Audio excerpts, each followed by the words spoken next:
What is up, guys? My name is Nick and welcome back to another COD Warzone video. Today we're going to be talking about positioning. We're going to be talking about the best positions for you guys to be in, but we're also going to be talking about some certain gunfights where the enemy just has a huge advantage on you and you don't want to be caught in a position like that. And there's a lot of people who engage these gunfights that they just have no chance of winning, and they may not even realize that they're getting themselves in an engagement where the enemies have the upper hand. So guys, make sure to check this out. I've been in a lot of gunfights myself where I know the enemies have a chance at winning it and I still go into it. So we gotta all talk about this, fix it, and all that kind of stuff. Guys, before we get into the video, if you could drop a like, that would be absolutely amazing. Subscribe to the channel with those notifications turned on, and let me know down in the comments below the most kills you ever got in this game mode. I think mine is like 17. I kind of got to work on that. I want to hit a 20+ game, but let me know down in the comments below what was the highest you guys ever got, and let's talk about it. So positioning will either make or break a gunfight, guys. Trust me, you always want it to be in your favor. You never want it to be in the enemy's hands,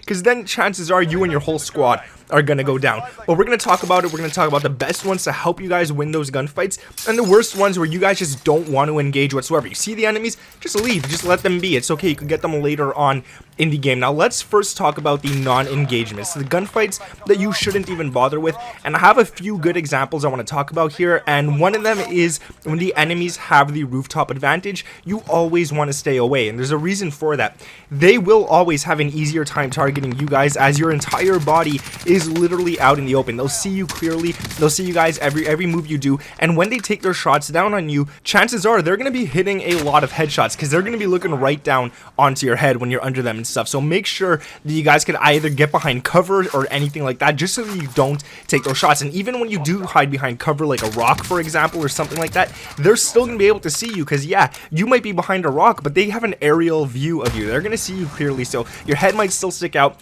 You definitely don't want to engage those people, and you won't be able to see their entire body. This makes the gunfight much harder for you as well. You're only going to see their head. You have a very small target to hit, and yes, even if you hit headshots, it does great damage, but chances are your gun's going to kick up. You're going to be missing a bunch of shots and all that kind of stuff. And I'm also going to tell you guys the best tactics if you do still want to engage in this situation, but we'll get to that in a second. I also want to say, like, if they have the rooftop advantage, they could get one guy to sneak around you guys, jump over you, pop up behind you while you're all focused on the guys on top, and he could take out every single one of you. So the best tactic to engage in these certain situations is try not to let them see you guys coming. You could do this in a lot of different ways. One of them is you could sneak up to the roof and get them from behind. And if you do decide to do this, if you do decide to go by the staircase or the ladder or any, I highly recommend to use a heartbeat sensor. This way you guys could see if they're on the left side of the roof, if they're right in front of you, right behind the door that you're going to be coming through and stuff like that. And you could actually go ahead and make sure that you only engage when they're not anywhere near you. So that's a good way to get those rooftop campers. Now let's talk about another gunfight that you don't want to engage in. So if enemies are in a household or a building, that is definitely something you want to stay away from. They're already posted up in there, they're watching the windows, they're watching the doorways, they know where you guys are coming from, and they already have an area. They're gonna go in, they're gonna camp, and they're gonna wait for you, whether it's on top of the stairs if you're trying to get to the attic, or if it's right behind a closed door or something like that. They will pop you the second you go through. Now this one isn't a gunfight I recommend always staying away from. There's a lot of chances where you guys could actually win against enemies who are posted up in a house or something like that, and the best tactic to engage for this is just to throw a bunch of explosives, a bunch of stuns, a bunch of flash grenades, and literally anything you could, just throw that inside. This way you could even do whatever you got to do. And I really recommend blocking off the doorway with a Molotov. You could throw a Molotov at 2 doorways and block it off completely so they can't leave, and this way once you guys actually do that, you can weaken them a lot, you can blind them with the flash grenades, and you can even stun them and all that kind of stuff with the concussions. And this way you guys could go in afterwards, have a much easier time, especially if all their shield is off. But if they have full shield, I never recommend going into those buildings. Try to at least knock their shield before getting in there, and that's the best way to engage those type of gunfights, and it won't be that hard for you. Now another one that I want to talk about, and this is the last one for not engaging, is actually the one where the enemies have a vehicle. You definitely don't want to go near enemies when they're inside a vehicle. If the enemy has one, try to blow them up with explosives. Use a C4, wait for him to get close, throw a grenade or a Semtex his direction, even a rocket rocket launcher, which really works wonders. You could actually get them like that. But if you have no explosives on you, I either recommend, dude, you gotta run, you gotta hide, or stand on top of an object that the vehicle can't hit you on. Because if you're there, man, you're just out in the open, you're an easy target, and they're gonna get you fast. And all they gotta do is literally just touch you with like the mirror on their car, and you're gone. So make sure, guys, make sure not to engage in fights where the enemies are actually in vehicles. If you're in a vehicle yourself, well, that's much better, because then you could go and drop everyone. But now let's talk about the best positioning for you guys, the ones that you want to be in,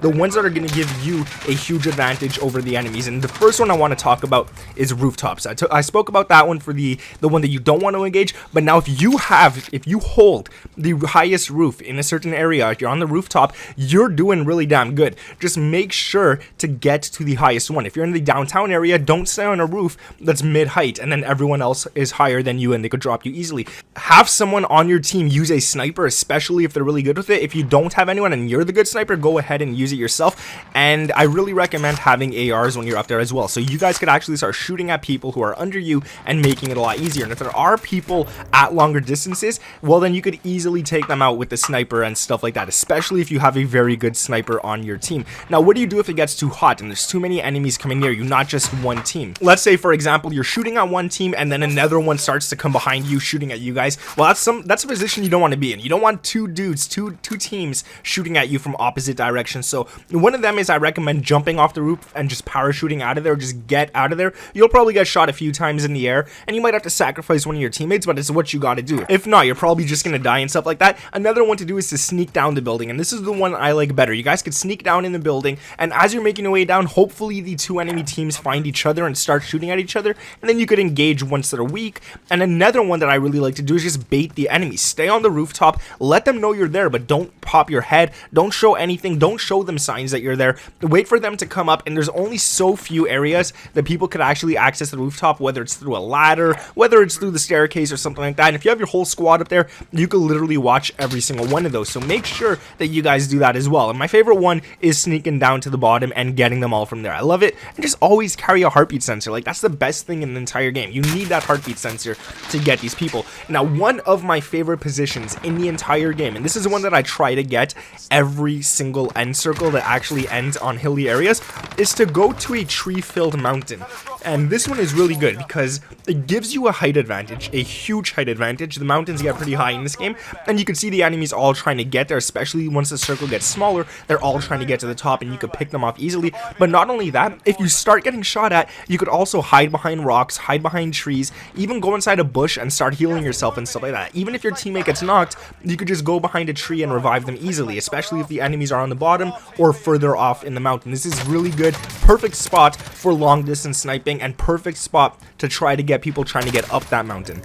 Now, what I really do suggest is having a vehicle up there, whether it's a quad, whether it's anything, just a Jeep. Have a vehicle up there for you guys to get away if stuff does get a little too hot, but it's probably one of the best positions in the game. And the last one I want to talk about is another great position if you're on the exact same level as the enemy. They're right in front of you. No one has a height advantage. No one has anything. Just make sure that you got buildings beside you, rocks beside you, trees beside you, anything. This way, if you do knock a teammate or an enemy down, you could go all the way around the building and start picking off his teammates when they have no idea where you're coming from. Especially if you shot him from the front, he's going to be yelling at his teammates, "Revive me," he's in front, but then you're going to be behind them and easily take them out as they're trying to revive their teammates. So that's really good, and I never really recommend fully eliminating an enemy when he's with his full entire squad. What you want to focus on at that point is, yeah, sure, you could shoot him, knock him down, but then he's gonna, their squad, I should say, is gonna try and actually revive him, and this gives you free kills and stuff like that. So it's really good. Unless the guy's like alone and his squad is way in the back,